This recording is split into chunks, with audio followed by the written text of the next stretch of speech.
But you will show up with a genuine appetite for transformation, ready to feast at the table. I want to take it, I want to use it, I want to explore with it. Those are my favorite people to work with because those people create huge shifts in their lives very, very rapidly.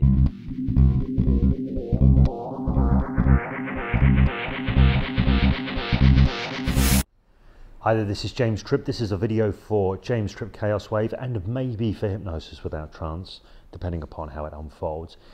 It is a video about personal change, human change, what changes us, how we change, how we can be in the driving seat of changing our own lives. The video is called How to Use Hypnosis for Change. So it's also related to hypnosis, but it goes way beyond hypnosis. This video, by the way, it's for you if you're a practitioner of change work, hypnotherapy, coaching, something like this. If your business in life is helping people make powerful, significant transformations, but also if you are a person who is on a path of self-transformation yourself and you're looking to enhance that. So the video is called Using Hypnosis for Change. And the emphasis here is less on the hypnosis and more on the using. Now let me just give you some background as to how come I'm making this video right now. This morning I had a visit from my brother and his family, and he was telling me about the fact that the last year and a half of his professional life, in fact his entire business, has been transformed by a single idea that was shared with him by a business coach about 18 months ago. Now this was a business coach he wasn't actually receptive to hearing from at the time and had quite a lot of skepticism, but this particular idea, it seeded in his mind, and then he did something with it. He turned it over in his mind, it kept coming back to him. He looked at the world through it, he explored with it in a variety of different ways within his head, and it was all of this activity, it's what he did with this idea that led to a course of very dramatic, very radical transformation within his business and how he conducts his business life. Now, this is an interesting conversation for me, obviously because of my profession, but it relates to something that I've been pondering and thinking about a lot for a lot of years. And it is this. Many years ago I had a client, I've mentioned this in videos way back, I've mentioned this client before. I had a client who came to me and said, James, I want to be able to do what you do. I just want to be mentored. I don't want coaching. I don't want anything like that. I just want to be mentored. I want to get the same kind of business results that you're getting. Just tell me what to do and I'll do it. Show me what to do and I'll do it. I thought this is going to be the easiest job in the world. So I started sharing what I did. But this guy didn't do any of these things because, of course, he wasn't me. And he had his own personal blocks as to why he couldn't do this or he couldn't do that. Of course mind-made blocks, but his own personal mind-made blocks nonetheless.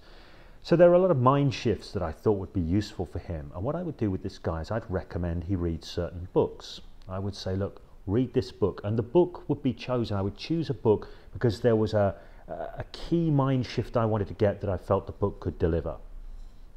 And it turned out that this guy was extraordinarily well read. So at least 3 times I recommended a book to him and said, look, read this book. This is going to be a huge thing for you. And he would say things like, oh yeah, I read that book. Yeah, really good book, fantastic book. And I'd think, really? You read the book? And I'd think, how could you have read the book and still be thinking the way that you are when you read this book? Because when I read this book, it blew my mind. You know, it changed everything. It flipped everything on its head. But it's like you've said you've read the book and it's great, but there's no evidence in your worldview or the way you do life that you've read this book. I mean, this is years ago now. This is going back, I don't know, probably 8-9 years. And it got me reflecting, well, what is it that I do with the information in books that leads to really significant change? Or what is it that I did with the information, for example, that I learned in my NLP practitioner training? Because I'll tell you what, when I did NLP training way back, the thing that really shifted my life was not any of the NLP processes, being on the receiving end of those. It was some of the key frames and understandings of NLP and some of the sort of communication skill stuff. But a lot of the key frames and understandings, they were mind shifts that changed who I was, how I showed up in the world, how I engaged with life, the way my experience unfolded in the moment, everything. Powerful, transformative ideas. And what I assumed is, at the time, going way back, I assumed the power lay in the ideas.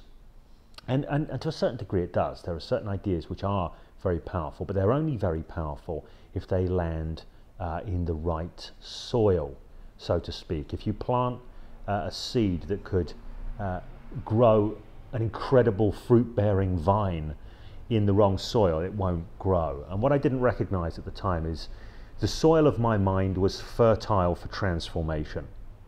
Put it that way, the soil of my mind was fertile for transformation. And that's because there's a particular thing that I would do with ideas. I would use them. I would use them. I was a user of powerful mind shifts. And what that would mean is I would take the idea and I would look at the world through it. I would consider the implications of it. I would look at where it maybe was already present, where it wasn't present. I'd look at how it related to other ideas. I would explore in the world with that idea in a variety of different ways. It's almost like it would captivate me and I couldn't put it down until I'd finished finding out its full potential. Now, I've sort of revisited this over and over from a variety of different directions. I'm very fond of the quote from Winston Churchill. It's amazing how often in life people stumble over the truth, pick themselves up, dust themselves down and wander away as if nothing had ever happened. When I'm coaching people, when I'm working with people to help them make profound shifts in their lives, some people I work with, they are already users, what I call users. That means they show up hungry for transformation, hungry for change.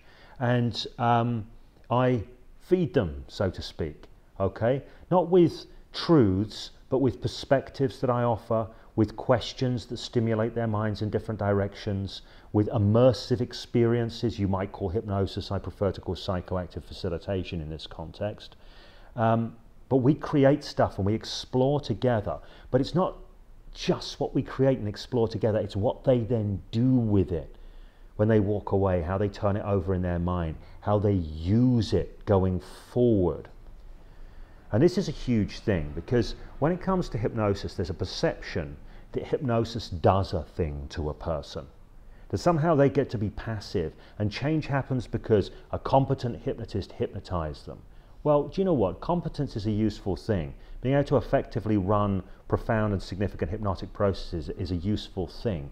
But if you plant seeds in a soil that isn't rich to grow them, nothing will happen. Now, this is something that I feel that most practitioners of clinical hypnosis or whatever, they ignore and they just do their thing. And the difference that often makes a difference is what the person takes and does with that. But the practitioner isn't doing anything in and of themselves to guide people to become, I don't know, richer soil, so to speak. They don't coach people to show up hungry for change. They don't coach people on how to eat the transformative meal and digest it. None of that happens. Now, I'm aware that can be quite an extensive coaching job, an additional coaching job, but it's one nonetheless which I think it serves to be reasonably skilled in doing. Now,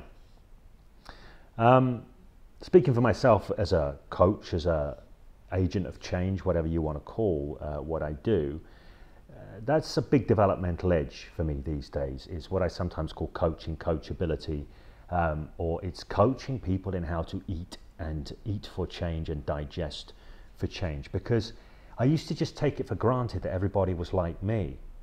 But they're not, you see, they're not like me. So if somebody isn't in that place, it often doesn't matter what we do, because they're going to pick themselves up, dust themselves down and wander away as if nothing had ever happened. They have to take something proactively with them. Some people naturally do this, some people don't. So speaking for myself as a coach, as an agent of change, my big developmental edge at the moment and for some time has been in this coaching coachability. For a long time I would just evaluate coachability and maybe choose not to work with people that were not fertile soil for coaching.